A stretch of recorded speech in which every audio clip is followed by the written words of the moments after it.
Ya, pertama kan kalau memang kasus ini adalah sistemik gitu ya, nggak ada juga korupsi sendirian tuh nggak ada. Itu Iya. pasti rame.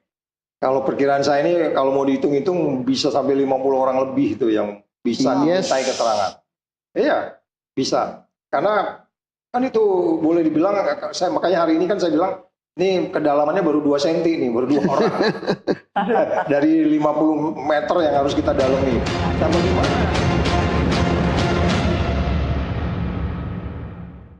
Kembali lagi bersama kami di Gestur. Ketika jeruk memeriksa jeruk, transparansi menjadi taruhan utama. Hingga saat ini, publik menilai penanganan kasus X Jampitsus di Kejagung terkesan tertutup, termasuk polemik perbedaan perlakuan penahanan.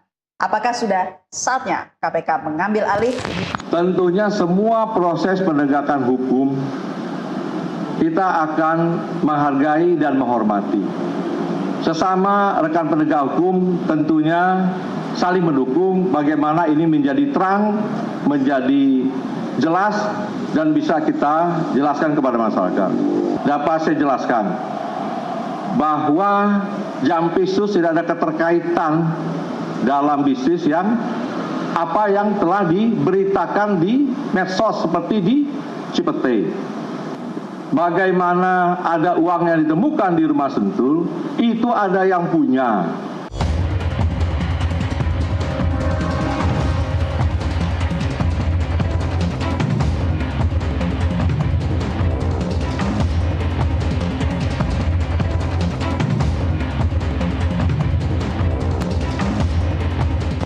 Langsung saja ke Pak Susno, muncul kritik tajam ya mengenai perbedaan perlakuan di mana tersangka swasta langsung ditahan. Sementara mantan pejabat internalnya belum dapat perlakuan serupa, bahkan sempat konvers juga. Gimana tanggapan Anda? Ya jelas ya, pasti akan menimbulkan kritik tajam bahwa Pak Jaksa Agung sudah mengatakan akan menangani ini profesional. Artinya sesuai hukum, sesuai aturan, transparan, terbuka, akuntabel, and so on and so on. Nah, baru satu ini dia publik sudah mengatakan tidak profesional. Ya. Yang ini ditahan, yang ini tidak. Dan itu. Kalau saya sama Pak Saud paham ya bahwa oh ini mungkin pertimbangannya ini, tapi tidak semua rakyat 280 juta ini mengerti seperti saya dan Pak Saud. Jadi Kalau pertimbangannya apa? Pak Saud percaya benar sama Jaksa Agung itu. Saya luar biasa percayanya, kan? Sangat-sangat percaya gitu. Tapi janganlah dirusak hanya karena ini tidak menahan FA. Mungkin jawabannya MA kan tidak akan lari. Dia jelas. Nah ini si DR ini tidak akan lari juga. Dia jelas, dia punya keluarga, paspornya kalau ditahan dia nggak bisa keluar negeri juga. Artinya ya jadilah berilah perlakuan yang sama supaya rakyat ya. Kalau saya ini rakyat juga, tapi ya ex lah, ex penyidik juga paham gitu, tapi tidak semua paham, makanya oke lah lakukanlah hal yang sama supaya nama kejaksaan tetap terjaga reputasinya. Pak Saud, tambahkan apa yang perlu kita pahami bersama sebenarnya? Ya, pertama kan kalau memang kasus ini adalah sistemik gitu ya, nggak ada juga korupsi sendirian tuh nggak ada. Iya. Itu pasti rame. Kalau perkiraan saya ini kalau mau dihitung-hitung bisa sampai 50 orang lebih itu yang bisa dimintai keterangan.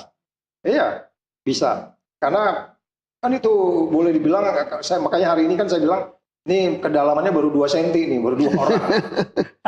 Dari 50 meter yang harus kita dalemin. Nah bagaimana kemudian nanti penyidik dan penuntut ini bisa meyakinkan kita bahwa mereka akan betul-betul dalam, betul-betul luas, terus kemudian bisa mencapai keadilan kita sebut itu. Kalau 2 ini aja berarti hukum pasti tidak adil. Ya.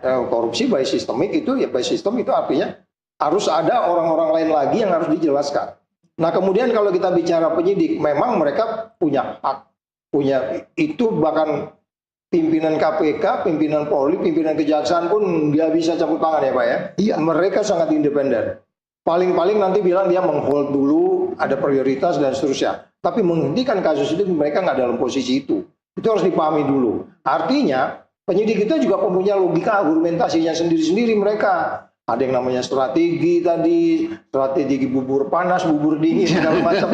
Itu urusan mereka lah itu ya kan. Tapi yang mau kita pastikan adalah ke publik akan menjadi lebih baik kalau mereka memastikan kami 2 minggu ini akan kami umumkan dia. Yes. Seminggu ini mereka akan saya tahan.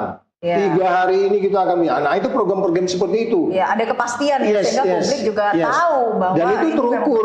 Dan itu terukur, itu disebutnya KPI, Key Performance Indicators-nya untuk kasus ini. Saya harapkan sebelum 17-an bisa pun udah ponis gitu. Wah itu keren tuh. Dia tinggal dorong aja kan. Pak Hakim udah mulai siap-siap nih. Baca ini apa nih, diam-diam dia sudah mulai siapa-siapa yang bakal mengadili kasus ini. Ya mereka di sana juga, MA juga harus sudah mulai bekerja kan Pak ya, mencari. Ya kan harus mendalami. Karena ini kan pesannya presiden. Sampai ke Antartika harus dikejar kan. Jangan belum sampai Antartika udah kedinginan gitu, masuk angin pula lagi. Gitu. Kita nggak mau kayak gitu loh. Bahkan gitu, Febri ini juga masih tanda tanya keberadaannya di mana. Di mana?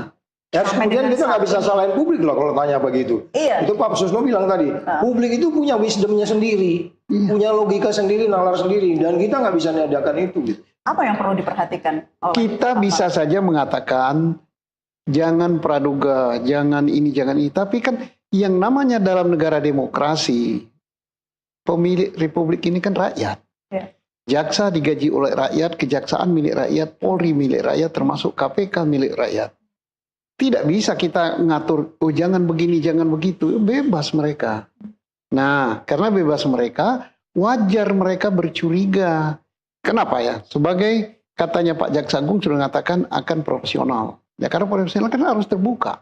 Nah sampai saat ini kita kan belum tahu kapan akan ditahan FA. Belum tahu kita akan berapa tersangkanya. Nah kalau misalnya, sekarang kami sedang mendalami kasus korupsi tata niaga batubaranya. Karena ini berkaitan ini dengan suap itu. Ya. Maka tersangka korupsi batubara ini tidak hanya misalnya yang sudah disidangkan 3 apa 4, tapi akan 8. Kemudian nyuap tadi kan, si pemberi suap tadi kan bukan orang ini kan, ada perantaranya kan. Ya.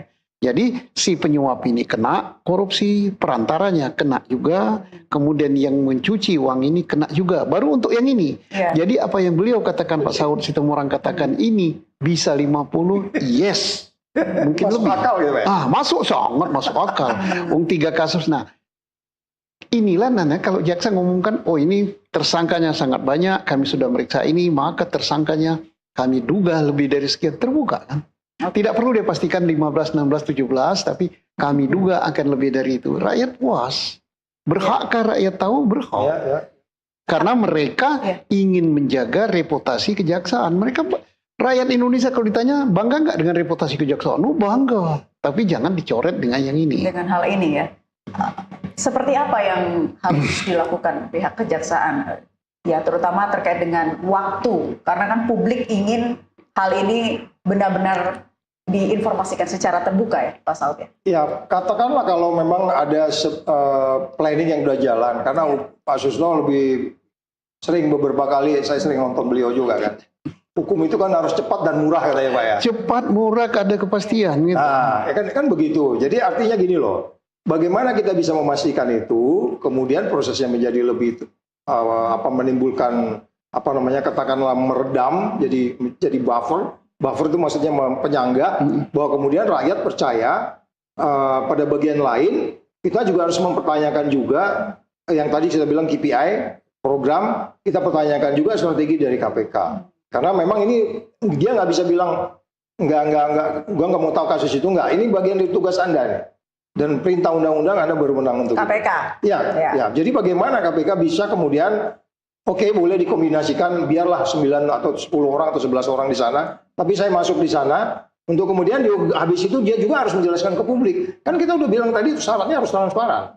Nggak boleh juga kami diam-diam mengikuti. Ini bukan penyelidikan, ini udah mau masuk ke penuntutan. Ya, jadi ini udah harus terbuka mungkin gitu. Sekarang lebih melempem KPK. Atau gimana? Iya, mungkin kalau undang-undangnya belum diganti kayaknya beda ya. Beda, pasti beda. Saya yakin karena saya di sana mengalami waktu undang-undangnya belum diganti. Saya tuh datang ke Gedung Merah Putih itu, bayangan saya tuh di belakang saya rakyat Indonesia, di atas saya Tuhan. Kalau sekarang kan enggak, dia mikir mungkin walaupun harus independen, tapi ada atasan. Ada atasannya. Tapi kan Pak Susno juga bilang juga, Yang paling tinggi itu bukan presiden, undang-undang kan Pak? Undang-undang yang udah perintahkan itu. Iya, nggak boleh takut juga, Bu, nanti kita begini, nanti harus izin dulu, enggak. Undang-undang itu di atas dari kita semua, gitu Mbak.